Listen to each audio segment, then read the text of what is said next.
ನಮಸ್ಕಾರ ನನ್ನ ಪ್ರೀತಿಯ ಸ್ನೇಹಿತರಿಗೆ.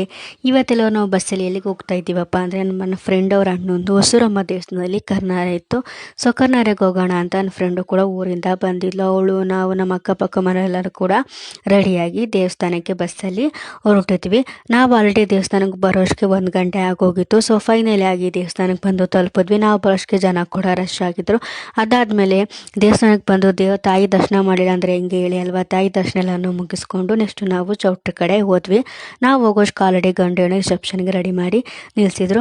ಅದಾದಮೇಲೆ ನಾವು ನಮ್ಮ ಫ್ರೆಂಡ್ಸ್ ಎಲ್ಲರೂ ಕೂಡ ಗಂಡು ಹೆಣ್ಣಿಗೆ ಇಬ್ಬರಿಗೂ ಕೂಡ ವಿಶ್ ಮಾಡಿ ಒಂದು ಫೋಟೋ ಎಲ್ಲ ತಗೊಂಡ್ವಿ. ಒಂದು ಫೋಟೋ ಎಲ್ಲ ತಗೊಂಡಾದ್ಮೇಲೆ ನೆಕ್ಸ್ಟ್ ಊಟ ಮಾಡೋಣ ಅಂತ ಊಟದೊಳಗೆ ಹೋದ್ವಿ. ಸೊ ತುಂಬ ದಿನ ಆಗಿತ್ತು ಸಿಕ್ಕಿ. ಸೊ ಎಲ್ಲರೂ ಕೂಡ ನಗಾಡ್ಕೊಂಡು ಮಾತಾಡ್ಕೊಂಡು ಊಟ ಎಲ್ಲನೂ ಕೂಡ ಮುಗಿಸ್ಕೊಂಡ್ವಿ. ಊಟ ಎಲ್ಲ ಮುಗಿಸಾದ್ಮೇಲೆ ಪಾಪ ಅವಳ್ದು ಇವತ್ತು ಅಣ್ಣಂದು ಕರ್ನಾರ ಇತ್ತು. ಸೊ ಕರ್ನಾರ ಇದ್ದರೂ ಕೂಡ ಅವಳನ್ನ ನಾವು ರೀಲ್ಸ್ ಮಾಡು ನಮ್ಮ ಜೊತೆ ಅಂತ ಪಾಪ ಹೇಳ್ಕೊಂಡು ಬಂದಿದ್ವಿ.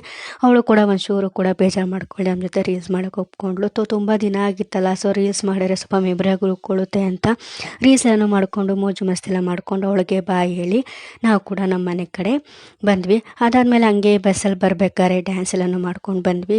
ಒಟ್ಟಿನಲ್ಲಿ ಹೇಳಬೇಕು ಅಂದರೆ ಇವತ್ತಂತೂ ನನಗೆ ತುಂಬ ಖುಷಿಯಾಯಿತು. ಸೊ ತುಂಬ ಮೆಮೊರೇಬಲ್ ಆಗಿತ್ತು. ತುಂಬ ಎಂಜಾಯ್ ಮಾಡಿದೆ. ಮನೇಲಿದ್ದು ಬೋರ್ ಆಯಿತು, ಒಂಥರ ಮೈಂಡ್ಗೆ ಫ್ರೆಶ್ ಅಪ್ ಕೂಡ ಸಿಕ್ತು. ಇದು ನನ್ನ ಬ್ಲಾಗ್ ಆಗಿತ್ತು. ನನ್ನ ಬ್ಲಾಗ್ ನಿಮ್ಗೆ ಇಷ್ಟ ಆಗಿರೋ ಲೈಕ್ ಮಾಡಿ, ಶೇರ್ ಮಾಡಿ ಆ್ಯಂಡ್ ಫಾಲೋ ಮಾಡೋದನ್ನ ಮರಿ.